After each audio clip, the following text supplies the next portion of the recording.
This is Building to Impress, the channel where I take your ideas and make them a reality.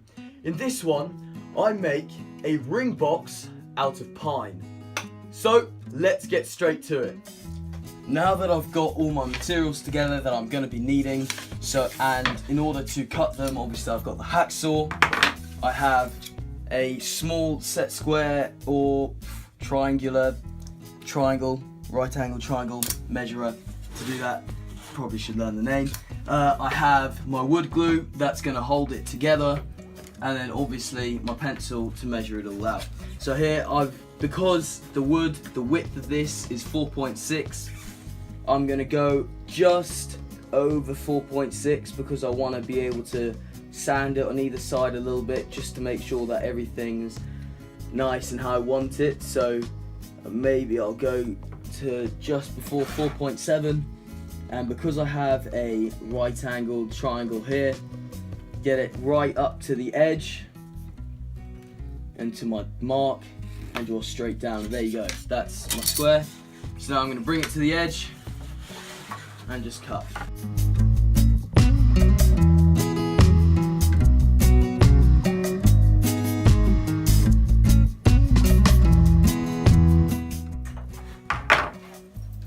And there you go, we have our little square there. So now that it's cut, I'm going to measure it on either side. So my cut is how I originally wanted to have it, which is 4.6, and the width here 4.5, and my cut 4.6, exactly how I wanted it, because I know the width isn't going to change, but these are. So now that I've got this, I'm going to grab my piece of pine again. I'm just going to put it straight on top, because you just want to make sure that it's the same, roughly the same at least. I'm just going to put it there, and you're going to draw straight across. So obviously this is going to be my bottom and this is going to be my top, so I'm going to do exactly the same as I just did.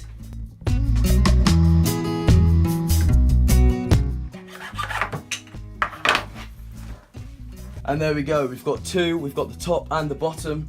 So now that we have these complete, we're going to go over to my handheld sander that's actually been rigged up into the vise to act as a table sander or a bench sander, whatever you want to call it.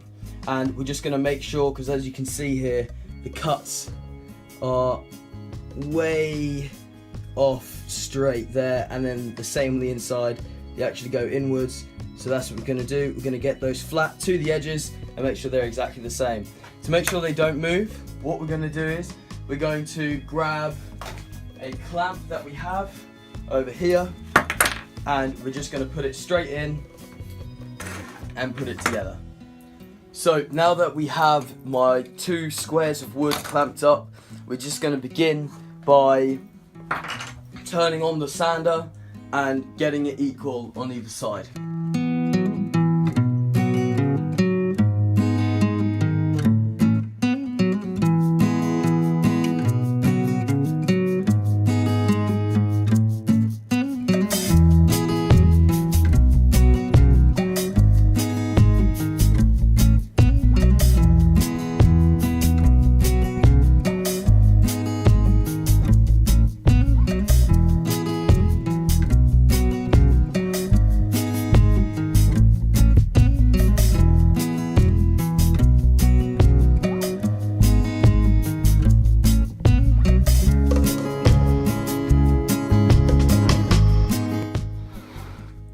So now that we have our two squares on either side all completely even, we're just going to make sure that they are, well, squares. So we're going to grab our ruler again, and we're just going to measure each one on either side.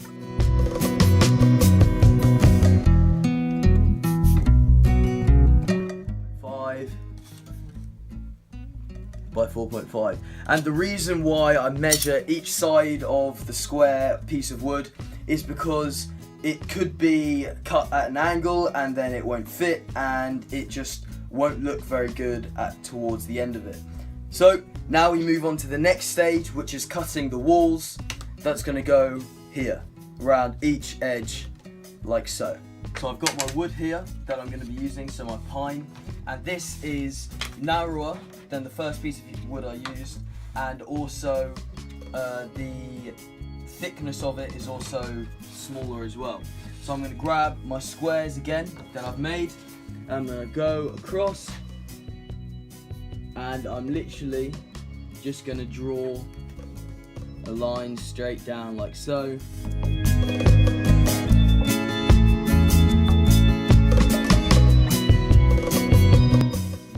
Straight down again, and there we go. We have our 4 lengths, so we're going to cut that out and we're going to go from there.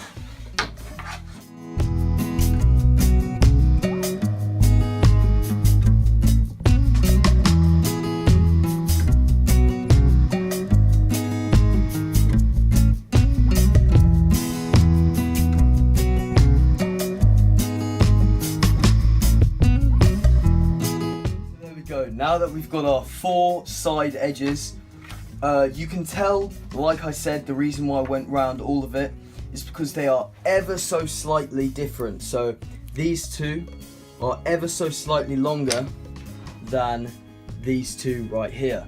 So now that we've got that, we're going to go back to the sander and make sure that they're all nice, even and smooth like the squares.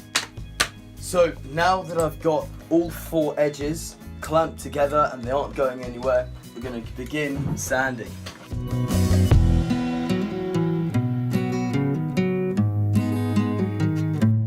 So now I'm going to start by moving on to measuring out the longer lengths that's going to hold all of it together at the end. Now that I've drawn my line, I'm going to grab my triangle again. I'm just going to line it up and cut. With this, I'm going to put it on top. I'm going to measure out 4 once again.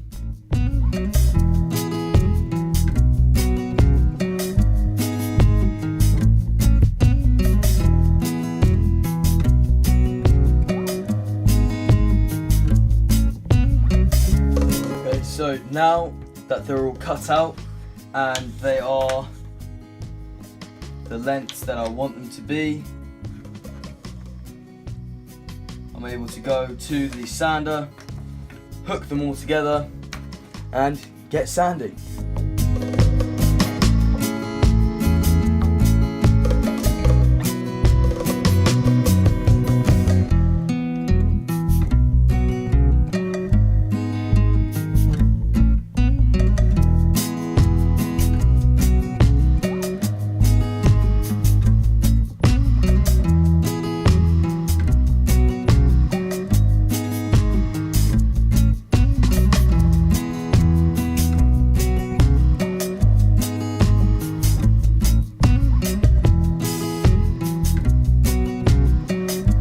Grab these two longer lengths, and then I'll grab these 2 shorter lengths, put my glue and my paper to the side,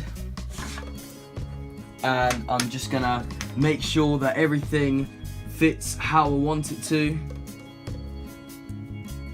and all of it works as it should.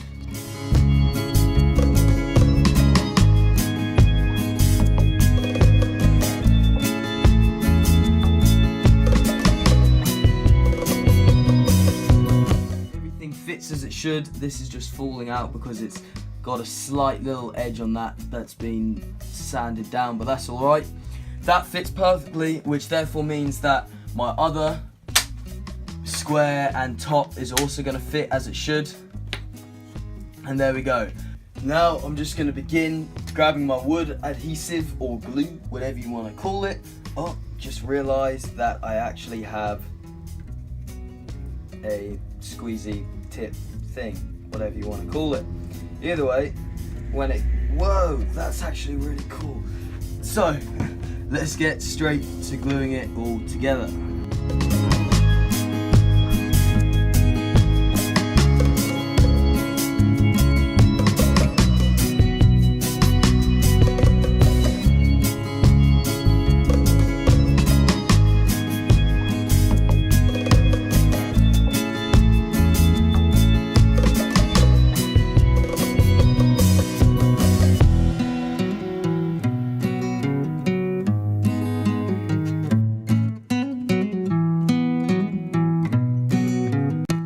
that the two halves of my boxes are together and they're dry, I'm going to begin by going back to the sander and making sure all the edges and all the tops are completely flush with each other, and then hopefully eventually they will fit together as flush as these do, if not more so.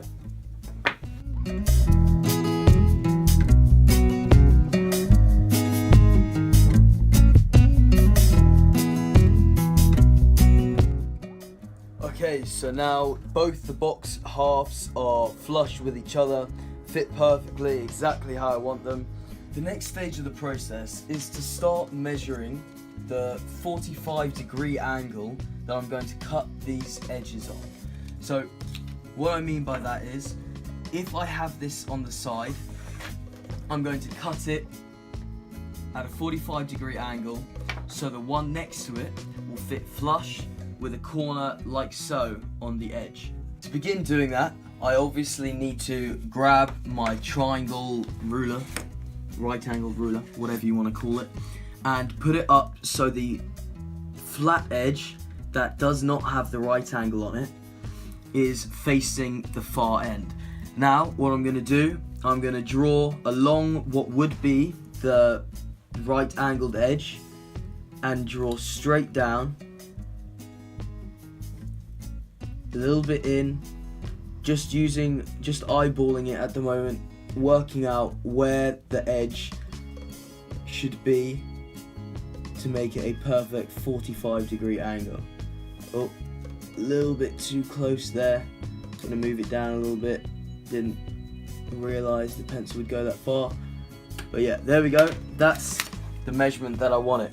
And now I'm only doing one. So if I focus the camera there, you see there is that 45-degree angle there. And now there's only one. So now I'm going to start cutting that.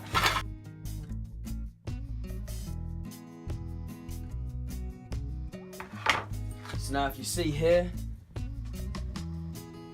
it is at a 45-degree angle. And just to check, we can see where we'd place it.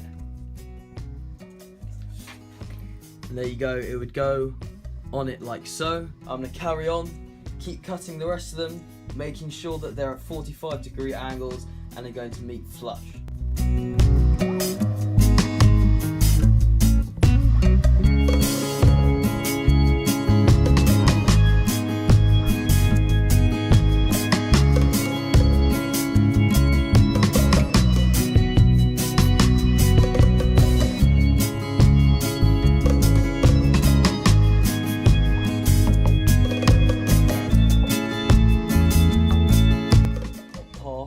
Been completed with the edges.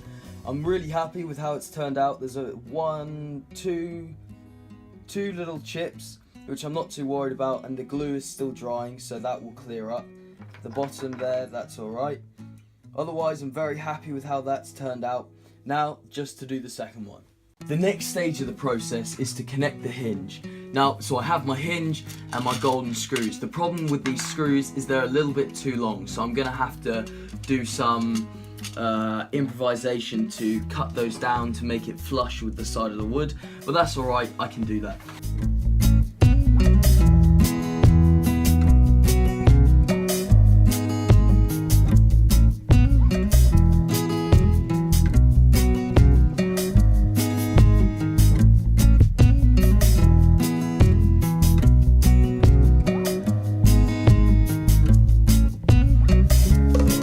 Now that I've connected the two halves with the hinge, you can see that I can open and close it, and the lines all meet up.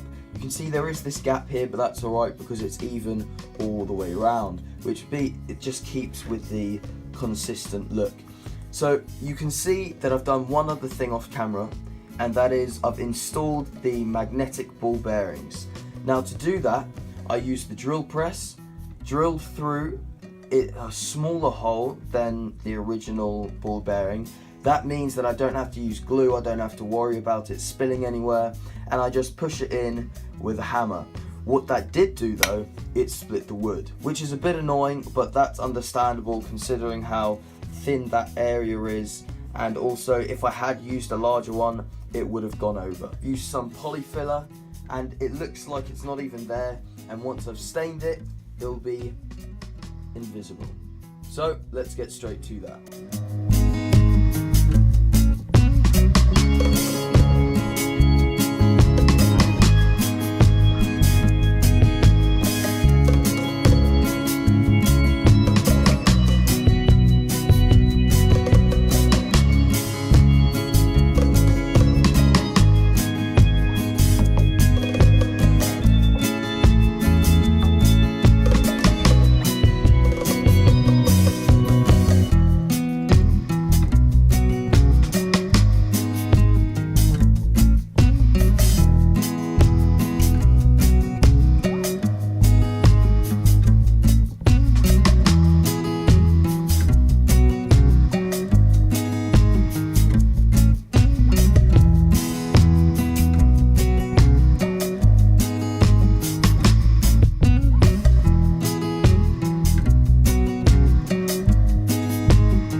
I've completed the rustic look, and I'm actually really happy with it. I might put a little bit more stain in that center gap there.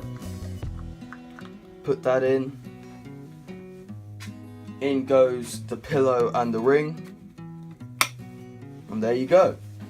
That is it, complete. That is how I made my pine ring box. As you saw, it's really simple, just a bit of time and effort, and the tools and materials are really easy to find and not expensive at all. So I'm really happy with how it turned out, and to be honest, I'm not sure what I would have done differently. I really wanted to try and varnish it, however I have a feeling it definitely would have ruined that rustic look that I was going for. The next video is going to be a little bit different. It's not going to be the doll's house because that's going to take a lot longer to start and actually to finish. But the next video, I'm going to make a slingshot. So stick around for that. My name's Nick, I'm 16 years old. Don't forget to like, share and subscribe. Facebook and Instagram in the links below. And as always, have a great day.